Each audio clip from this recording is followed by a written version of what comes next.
जय माता दी दोस्तों, हमारे चैनल में आप सभी का स्वागत है। फ्रेंड्स, आज हम जानेंगे भूमिजा या रावण की बेटी सीता माता के जन्म से जुड़ी कहानियाँ क्या हैं। चलिए फ्रेंड्स, शुरू करते हैं। सीता माता के जन्म से जुड़ी कई कथाएं प्रचलित हैं। उन्हीं कथाओं में से एक कथा ऐसी भी है कि जिसमें सीता को रावण की बेटी बताया गया है। सीता माता से जुड़ी पौराणिक मान्यताएं भारतीय धर्म, संस्कृति और समाज में बहुत गहरी और श्रद्धा से जुड़ी हुई है। वह केवल भगवान राम की पत्नी ही नहीं, बल्कि संपूर्ण स्त्री जाति की प्रतीक मानी जाती हैं। उनके जन्म, आचरण और चरित्र को लेकर कई पौराणिक मान्यताएं और कथाएं हैं, जो विभिन्न पुराणों जैसे रामायण, ब्रह्मावैवर्त पुराण और अन्य लोक कथाओं में वर्णित है। सीता माता को पृथ्वी की पुत्री कहा गया है, इसलिए उन्हें भूमि पुत्री और जानकी भी कहा जाता है। उनके जन्म की सबसे प्रसिद्ध कथा वाल्मीकि रामायण और ब्रह्मावैवर्त पुराण में वर्णित है।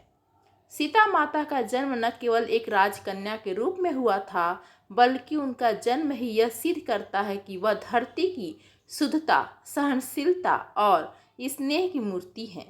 चाहे वह वाल्मीकि रामायण की कथा हो या ब्रह्मावैवर्त पुराण की, सीता माता का प्राकट्य हर दृष्टि से दिव्य, प्रेरणादायक और मानवता के लिए एक आदर्श उदाहरण है। दोस्तों, महर्षि वाल्मीकि रामायण के अनुसार सीता माता के जन्म के विषय में जानेंगे। दोस्तों, वाल्मीकि रामायण के अनुसार मिथिला में एक समय अकाल पड़ा था, जिससे राजा जनक का संपूर्ण राज जल के अभाव में मरुस्थल बन गया था। लोग भूखे मर रहे थे। त्राहिमाम त्राहिमाम मच गया था। राजा जनक ने अपनी प्रजा की सहायता के लिए अपना कोष खोल दिया था। ऋषियों ने राजा जनक को सलाह दी कि वह स्वर्ण हल से खेत जोते तो इंद्रदेव की कृपा उनके राज्य पर होगी। राजा जनक ने ऐसा ही किया और जब वह हल से खेत जोत रहे थे, तब उनका हल एक मंजूसा यानी कि छोटा बक्सा से टकरा गया। जब उन्होंने उस बक्से को खोला तो उन्हें एक सुंदर कन्या मिली। राजा जनक को उस समय कोई संतान नहीं थी, इसलिए उन्होंने उस कन्या सीता माता को अपनी बेटी के रूप में स्वीकार कर लिया। सीता को जानकी जी, मैथिली और भूमिजा के नाम से भी पुकारा जाता है। भूमि से जन्म लेने के कारण उनका नाम भूमिजा पड़ा। कहा जाता है कि सीता माता के प्रकट होते ही मिथिला राज्य में जमकर वर्षा हुई और वहां का अकाल समाप्त हो गया था। दोस्तों, आगे हम जानेंगे ब्रह्मावैवर्त पुराण के अनुसार सीता माता के जन्म की कथा। ब्रह्मावैवर्त पुराण के कथा के अनुसार सीता माता वेदवती नामक एक स्त्री का पूर्ण जन्म थी, जो भगवान विष्णु की परम भक्त थी। वेदवती ने भगवान विष्णु को पति के रूप में पाने के लिए कठोर तपस्या की थी। एक दिन रावण वेदवती को देखा और मोहित हो गया।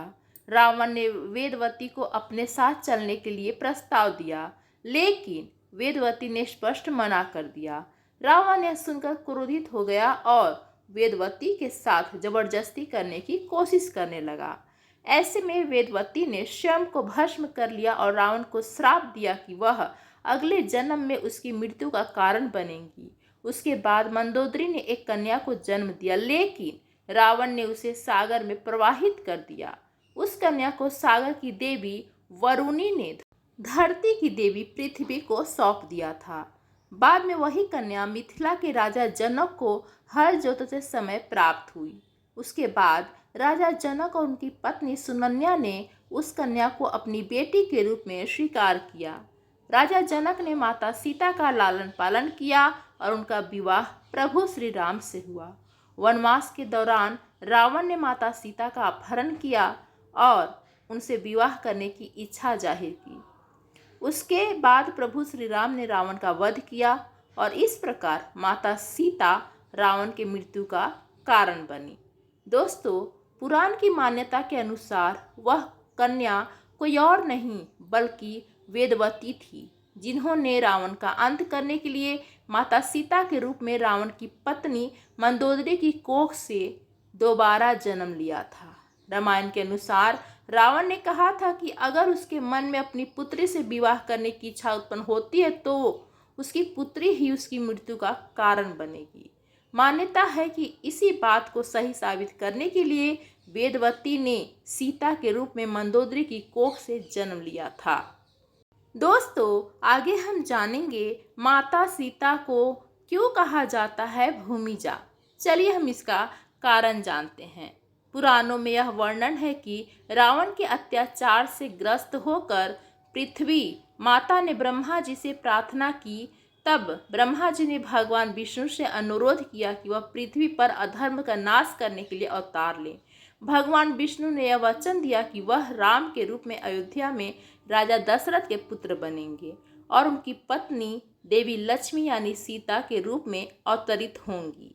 देवी लक्ष्मी ने वर प्राप्त किया कि वह इस बार धरती पर जन्म नहीं लेंगी बल्कि सीधे पृथ्वी से उत्पन्न होंगी, जिससे उनका शरीर पवित्र और दिव्य बना रहे। इसलिए वह धरती की कोख से प्रकट हुई, जो दर्शाता है कि उनका जन्म पूरी तरह से दिव्य और अलौकिक था। इस कथा के अनुसार सीता माता का जन्म किसी स्त्री की कोख से नहीं हुआ था, बल्कि वह धरती से प्रकट हुई, जो उन्हें भूता आत्मजा यानी पृथ्वी की बेटी बनाता है। तो दोस्तों, ये थी सीता माता के जन्म की कथा। धन्यवाद फ्रेंड्स।